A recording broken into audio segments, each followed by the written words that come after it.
देखिए, आपने एक बड़ी इंटरेस्टिंग बात बोली है कि अगर समाजवादी पार्टी ये बात नहीं कह सकती है विवेक जी कि वो एक ब्राह्मण को सीएम बनाएंगे। अब कल मेरी डिबेट में एक मेहमान थे, मैं नाम नहीं ले रही हूँ, उन्होंने कहा मुसलमान को क्यों नहीं वोट सीएम बनाते या समाजवादी पार्टी और अखिलेश जी वो ये दावा कर दे तो देखिएगा कि उसका क्या असर पड़ता है।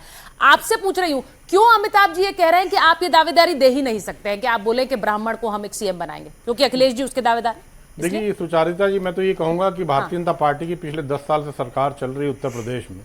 ब्रजेश पाठक जो हैं डिप्टी सीएम हैं, कितनी बार बेचारे परेशान हुए सीएम बनने के लिए। क्या भारतीय जनता पार्टी ने उनकी तरफ पलट के भी देखा क्या? तो भारतीय जनता पार्टी पहले अपनी तरफ देखे, तब समाजवादी पार्टी की तरफ कोई उंगली उठाए। लेकिन उन्होंने कास्ट कॉम्बिनेशन बनाने की कोशिश की है सीएम और डेप्यूटी सीएम में। देखिए, जहां तक ब्राह्मण समाज की बात आज हम लोग कर रहे हैं, अमिताभ जी ने कहा ट्रेडिशनली ब्राह्मण जो है वो भारतीय जनता पार्टी एनडीए के साथ रहे। उन्होंने इस बात को कहा और उन्होंने प्रमाणित भी करके दिखाया। लेकिन मैं बताता हूँ, अभी बिहार आप देख लीजिए, जो अभी उपचुनाव हुए, जो बांकीपुर का चुनाव था, उसमें 52% से ज्यादा अपर कास्ट के वहां वोटर्स थे, वो भारतीय जनता पार्टी हारी। उसकी वजह मैं बताता हूं, भरत भूषण तिवारी की जब इन लोग ने एक निहत्थे की, एक मासूम की हत्या कर दी, वहां से मैं तो इतना मैं जरूर जानता हूं कि पूर्वांचल के ब्राह्मण तो अपने जनेऊ को हाथ लगा के कसम खा चुके हैं कि वो भारतीय जनता पार्टी को वोट देने वाले नहीं है।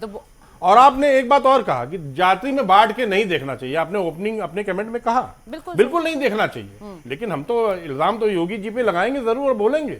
जब बात आती है तो हनुमान जी को दलित बता देते हैं, जब बात आती है तो हनुमान जी को घुंघरू पहना के नचा के उनको भारतीय जनता पार्टी का झंडा पकड़ा देते हैं।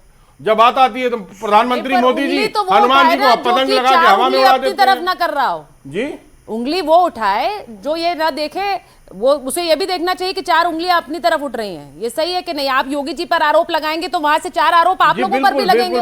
कास्ट कॉम्बिनेशन की बात क्या सपा नहीं करती है? क्या पीडीए की बात में कभी पंडित, कभी दलित, कभी अगड़ा, कभी पिछड़ा आप नहीं करते हैं? नहीं, देखिए, मैं तो आज ब्राह्मण समाज की बात हो रही है तो ब्राह्मण समाज की मैं ब्राह्मण समाज की जरूर बात कर रही हूँ विवेक जी, लेकिन आज यही सोचना है कि क्या हम अपनी कन्वीनियंस और पॉलिटिक्स को सूट करते हुए समाज हॉपिंग कर रहे हैं। कभी ब्राह्मण की बात करते हैं, कभी हम पिछड़े के सबसे बड़े हिमायती हो जाते हैं कि हो क्या रहा है।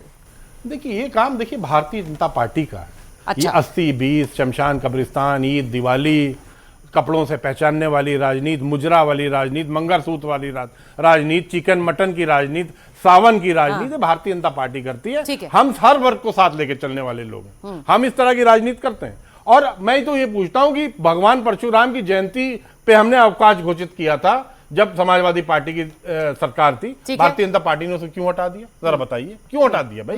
अगर ब्राह्मणों को आप सम्मान नहीं कर सकते तो कम से कम भगवानों को तो सम्मान करिए, भगवान का सम्मान करिए। आज अखिलेश जी ने एक ताकीद भी दी है अपने सभी नेताओं को और विधायकों को कि कास्ट को लेकर किसी तरह की कोई टिप्पणी ना की जाए। तुहिन जी नमस्ते, सुचारिता जी सबको नमस्ते। देखिए, जिनके अंदर आत्मविश्वास का अभाव होता है वो हमेशा वोटर हॉपिंग करते रहते हैं। अच्छा। तो MY से लेकर PDA से और पिछड़े से लेकर पंडित तक या तो अखिलेश यादव स्वीकार कर रहे हैं कि समाजवादी पार्टी जैसी पार्टियों के कारण पंडित हमेशा पिछड़े रह गए उत्तर प्रदेश में, लेकिन पिछड़े से लेकर पंडित तक, MY से लेकर PDA तक हम केवल और केवल VV में यकीन रखते हैं। VV क्या है? विकास और विरासत। जो भी विकास में यकीन रखता है, जो भी विरासत में यकीन रखता है, वो हमारा वोटर है। वो ब्राह्मण भी हो सकता है, दलित भी हो सकता है, OBC भी हो सकता है, कोई भी व्यक्ति हो सकता है। तो यही तो अंतर है। आप पूछ रही थी इनसे कि मुसलमान को क्यों नहीं सीएम बनाते? अरे सुपर सीएम होते थे मुसलमान इनके, आतिक अहमद, तो उसके बाद सीएम की क्या आवश्यकता है?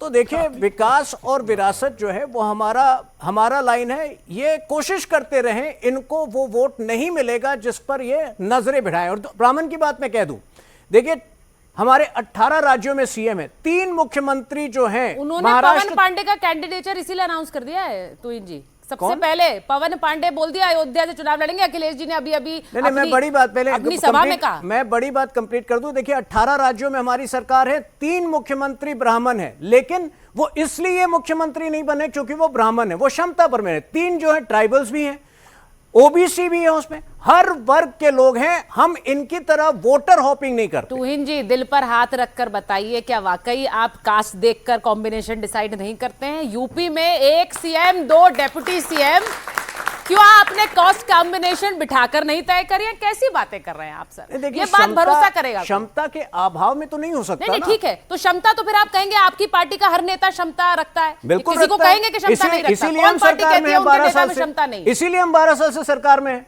ठीक है, मैं एक बार जरा अनिल जी के पास जा रही हूँ। अनिल जी, ये जो पूरा समीकरण आप देख रहे हैं, इसमें कांग्रेस पार्टी को आप कहां देखते हैं? क्योंकि यहां पर एक रस्साकशी चल रही है, ब्राह्मण वोटर इनके, यादव वोटर सपा के, मुसलमान वोटर सपा के, आपके कौन है वोटर?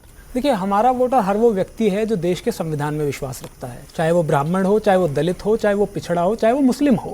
अभी भारतीय जनता पार्टी के साथी कह रहे थे कि वी में हम विश्वास रखते हैं, बिल्कुल ठीक बात है। ये विध्वंस में विश्वास रखते हैं, ये विनाश में विश्वास रखते हैं, हमने देखा है। ये अभी देखा नहीं कैसा कैसा विनाश इन्होंने हमारे बच्चों के साथ किया। आपने कानून बनाया गया, कोर्ट का आदेश आया कि उत्तर प्रदेश में कोई भी जातीय मीटिंग नहीं कर सकता, लेकिन उस आदेश के तुरंत बाद बृजभूषण शरण सिंह अपने समाज की मीटिंग करते हैं। लेकिन वहीं भाजपा के ब्राह्मण विधायक अगर आपस में मीटिंग करने लगते हैं तो उन्हें नोटिस मिल जाता है। तो बताइए, जब आप किसी एक समाज का इस तरीके से अनादर करेंगे तो जाहिर सी बात है उसके लिए खड़े होने वाले भी होंगे।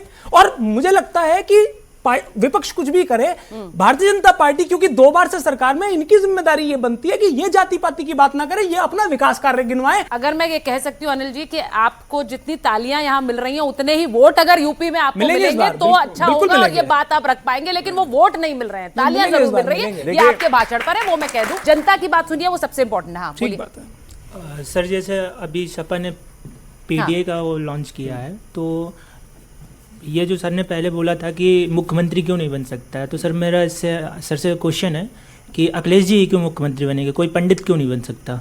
बताइए भाई। देखिए, बिल्कुल आपने बहुत बताइए अच्छा भाई, सवाल वो कह रहे हैं अखिलेश जी ही क्यों, बहुत अच्छा, कोई और नहीं है क्या? देखिए, हमारी जो पार्टी है समाजवादी पार्टी, वो रीजनल पार्टी है, यूपी तक कन्फाइंड है। और जो रीजनल पार्टीज होती हैं, आप तमिलनाडु से लेके वो कहीं भी देख लीजिए, तमिलनाडु देख लीजिए, आप चाहे बंगाल देख लेते हैं, कहीं भी देख लीजिए, या आप पहले लालू प्रसाद जी की सरकार थी बिहार में, वो देख लीजिए, या झारखंड में जो सरकार चल रही है, वो एक परिवार से जरूर कन्फाइंड होती है, क्योंकि हम एक रीजनल पार्टी हैं। अगर हम ऐसा नहीं करेंगे तो कहीं ना कहीं पार्टी को नुकसान उठाना पड़ेगा। लेकिन हम बता रहे हैं, जो ब्राह्मण लोग हैं हमारे में, चाहे आप जनेश्वर मिश्रा जी को देख लीजिए, जिनके नाम पे हमने एशिया का सबसे बड़ा पार्क बनाया, बृजभूषण तिवारी थे हमारे यहाँ, लगातार वो राष्ट्रीय उपाध्यक्ष रहे, माता प्रसाद पांडे जो है आज विधानसभा के लीडर ऑफ अपोजिशन, आज उत्तर प्रदेश में है, और 5 हमारे सांसद भी हैं जो लोकसभा में बैठे हैं। समाजवादी पार्टी हर वर्ग को लेकर चलने वाली पार्टी, हम हर वर्ग को सम्मान देते हैं, हम भेदभाव नहीं करते हैं किसी से, जो कि हमारे राष्ट्रीय अध्यक्ष जी ने इस बात को परसों की मीटिंग में कहा भी कि हम ना भेदभाव करते हैं, सबका सम्मान देते हैं। नहीं, फिर सवाल उनका जवाब नहीं मिला ना, कोई और क्यों नहीं?